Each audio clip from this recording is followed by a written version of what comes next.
दोस्तों कल मैंने एक वीडियो अपलोड की नारायण पाक के हवाले से, जिसमें बड़े कमेंट्स मुझे आए, मगर आप पहले इस वीडियो को देखें फिर मैं बात करता हूँ। अरे जालिमो, शिर्क ने तुम्हें कितना अंधा कर दिया। तुम मोहम्मद करीम का नाम प्यारे नबी की नारायण पर लिखते हो, इससे बड़ी भी कोई गुस्ताखी होगी। तो दोस्तों आपने देखा कि नारायण पाक की छवि के ऊपर अगर कुछ लिखा हुआ है तो उससे ये मौलवी साहब शिर्क कह रहे हैं। अच्छा, अब मैं यहाँ से ये बिलोंग करता है ना मौलवी, वहाँ की एक मस्जिद मदीने पाक सैयदुश्शुहदा के मज़ार के पास मस्जिद है सैयदुश्शुहदा। ये देखें आप, अब आए अंदर देखते हैं।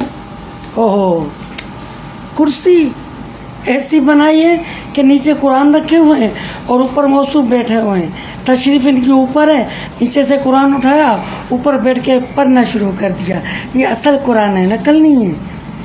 ये कुरान का अक्स नहीं है, ये कुरान है कि जिसको देख के चाहने वालों के दिल जलते हैं। यहाँ शिर्क का फतवा नहीं लगेगा, मगर नक्शे नारायण पाक, एक बच्चे से भी पूछो कि ये चप्पल है, वो कहेगा नहीं चप्पल नहीं है, ये तो नक्शा है, मेटल की छोटी सी चीज़ है। कोई बच्चा भी ये कहेगा।